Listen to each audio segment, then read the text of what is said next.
Jack Jackson. In this video, we're going to talk some more about measures of central tendency and how to compute them. In our last video, we went over some of these slides here where we talked about measures of central tendency and we introduced the basic concepts. So these are all ways of measuring the middle, center, average, or typical data value within a data set by basically describing that middle with a single number. Now the way we do that is different for different measures. We talked about the median, mid-range, mid-quartile, mode, and mean. And if you see there, in the last video we talked about how to compute all those. So let's take this data set. This is a data set we were working on earlier, where we had some students here who had sold something. I think it was boxes of cookies or candy or something like that as a fundraiser. And this is the number of boxes for each student. So we might want to measure the center of this data set a little bit. So what would be a center, middle, or typical value of this? Well, first of all, let's look at the dot plot very quickly. So here's the dot plot. And just from looking at the dot plot, you can kind of see that the center is going to be kind of in here somewhere, depending on how we measure that center. Okay, so how are we going to do that? Well, it depends on which measure we use. So let's start with the mode. So what I'm going to ask you to do as we go through here is to take this data set and see if you can compute these different statistics, measures of central tendency, and compute them yourself, and then come back and check them with the work here. So this is a good practice problems here. To do that, you're going to need to have the data. So if you don't have the data in front of you, let me see if I can pause here on this screen. Just a minute. Okay, here we go. I think you can see all of it on the screen now. And take a minute and get all of this data typed in. Write it down on a piece of paper. Type it in your calculator. Put it in Excel. Or something so that you can have this data to work with. So if you need to, let's go ahead and press pause and get the data down. Okay, now I'm going to assume you have all that data written down, and I'm going to ask you to compute the mode. Well, from the dot plot, it's pretty easy to see the mode. And do you remember the definition of the mode? The mode is the single most often occurring data value. Okay, so it's clearly the one with the most dots. So if we look at this plot here, the dot plot, we clearly see that it is 15. If we look at all the data here, we see that 15 occurs more often than any other single data value. So from the dot plot, that's very easy to see that particular measure of central tendency. Now the mode, of course, doesn't have to be in the middle in any other way. It just has to be the most frequent one. So in a way, maybe the mode is more of a measure of most typical in some ways. It's certainly the most frequent, more than it is sort of a measure of middle, but it's also kind of in the middle, and that often happens on a data set as well, that the mode's near the other measures of central tendency. So what about the mid-range? What does that mean? See if you can compute the mid-range here. Okay, press pause if you need to, and then come back when you're ready. Okay, well the mid-range is just halfway between the lowest and highest data value. Okay, the lowest one here, it's a little bit hard to see on the scale, but I believe that was 2. Yeah, Ashley here, that was the lowest one, 2. And the highest data value was out here, looks like it was 30 something. Where is it on the data set? 30. That's it, it was 30. So halfway between 30 and 2, what would that be?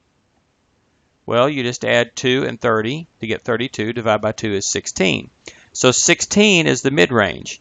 So notice from 2 to 16 is 14 units, and from 16 to 30 is also 14 units.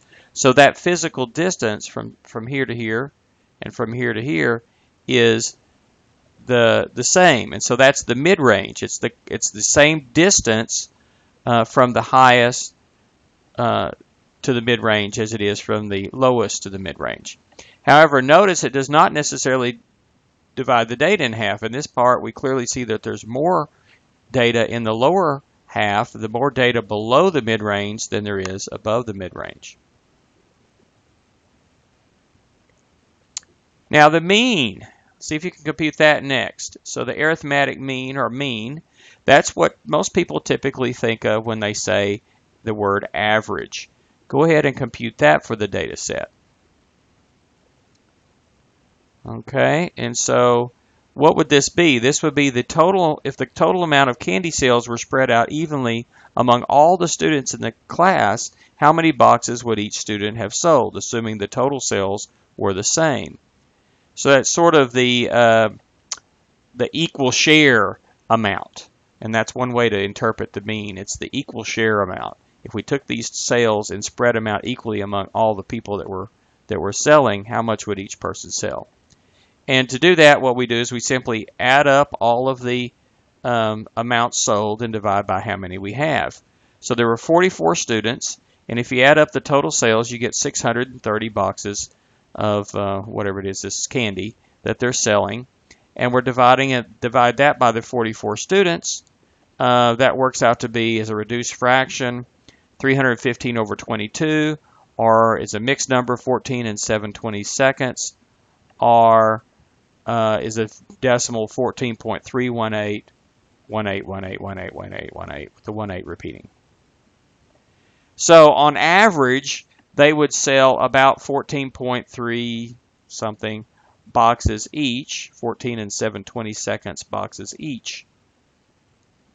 So if they each sold that many, if each of the 44 were to sell exactly that amount, then they would still have a total of 630 boxes sold. So that's called the mean of the sample. All right, how about the median? Can you compute the median of the data? Press pause and then come back when you have it computed. Okay, and remember the median, what you do is you put the data values in order from lowest to highest, and it'll be since we have an even number here, there'll be two that are sort of tied for the middle in that ranked list. Okay, the one that has a rank of 22 and a rank of 23. Okay, and so we average those two, add them up and divide by 2, so halfway between those two. So let's look at that from the dot plot, see if we can see it from there. That's the 22nd one from the top and the bottom. So counting from the bottom, there's 1, 2, 3, 4, 5, 6, 7, 8, 9, 10, 11, 12, 13, 14, 15, 16, 17, 18, 19, 20, 21, 22 is that dot right there. If we count 22 from the top, it'll be the dot right above. 1, 2, 3, 4, 5, 6, 7, 8, 9, 10, 11, 12, 13, 14, 15, 16, 17, 18, 19, 20, 21, 22. So there's the 22nd one for the top. That's the 22nd one for the bottom. They both happen to be 14. So 14 plus 14 divided by 2 is still 14. And so 14 is the median. If we drew a line right there between those two dots, if we include these 4 in the lower half and those 2 in the upper half, then half the data is above that and half is below that line that we would draw. And finally, mid-quartile. See if you can compute that one. Okay, pause if you need to. Come back now. Okay, so now we're back. Now, the mid-quartiles is figured out a lot like the mid-range is. The mid-range is minimum plus maximum divided by 2. The mid-quartile is Q1 plus Q3 divided by 2. Now, first we need to compute Q1 and Q3. Okay, and here we computed Q1 to be 12 and Q3 to be 16. Here we're using if we use the same method as on a TI-84, for example, you take in an even case, you take the lower half of the data, which is in this case is the lower 22 things, and we want to find the median of that. So let's see, the 22, this would be 11 from the top, 11 from the bottom, and 11 and 12 from the bottom. So it would be 1, 2, 3, 4, 5, 6, 7, 8, 9, 10, 11 from the bottom, and then there'd be 11 more in the bottom half So it'd be these two average, which would be or 11 from the bottom would be 12, and that's and plus the one and the one above would be 12. So that's Q1 is 12. And we go from the top 11, 1, 2, 3, 4, 5, 6, 7, 8, 9, 10, 11, and then the 12th one, average those two, that's 16. And so the Q1 is 12 and Q3 is 16. Now remember, there are a couple different ways you can compute Q1 and Q3, as we talked about in an earlier video, but that's one of the ways it's often done. And so we have our Q1 and Q3, and then the mid-range or mid-quartile is exactly halfway between those two. So you do 12 plus 16, divide by 2. 12 plus 16 is 28, divided by 2 is 14. Of course, 14 is halfway between 12 and 16. And notice it's 2 above the first quartile and 2 below the third quartile, so that distance is the same. So let's look at how you might view all of these measures of central tendency on the dot plot. So the median was basically where we drew the line there, halfway between those two dots. Did I draw that right? 1, 2, 3, 4, 5, 6.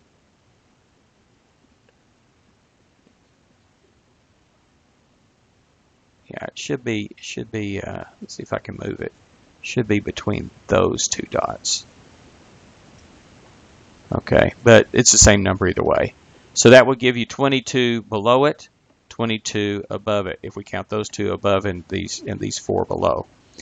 Okay, so when you put it in the ranked list, there will be the same number of data values above and below the median. The mode is just simply the one with the highest stack, the most frequently occurring. So that's right here. We can clearly see the mode. Okay, and so that's pretty clear. Now the mid quartile is 14. That's right here, and that's halfway between Q3 and Q3, which is up here at 16, and Q1, which is at 12. So it's 2 above that, 2 above Q1, 2 below Q3. So it's halfway in between those two. That's the mid quartile right there. And finally, the mean, which is at 14 and 7/22, so just a little above 14 is the mean. Now, the mean, of course, is not one of the data points, but what it does is it gives us a balance point. So a couple of different ways we can think of the mean. We can think of it as being the balance point or center of gravity or center of mass of this dot plot. So if we were to put a bar out here, a weightless bar, and put these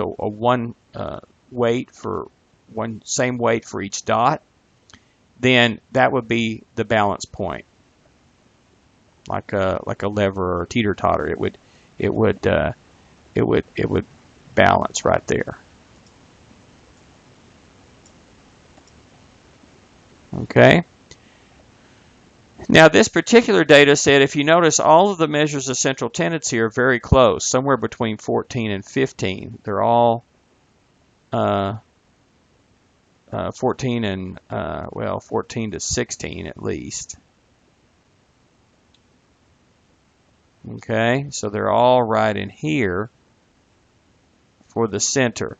So in this one, there's a pretty well-defined area, at least, that contains all those measures of central tendency. When that happens, this data is fairly close to being symmetric and maybe mounded up in the middle. And a lot of data sets follow that pattern, but certainly not all of them. So it's a nearly symmetric mound-shaped distribution there. Okay, so let's come back in the next video and we'll talk about some more measures of central tendency, but we'll talk about some concept questions. I'll ask you a few of those and we'll see what we can do with those.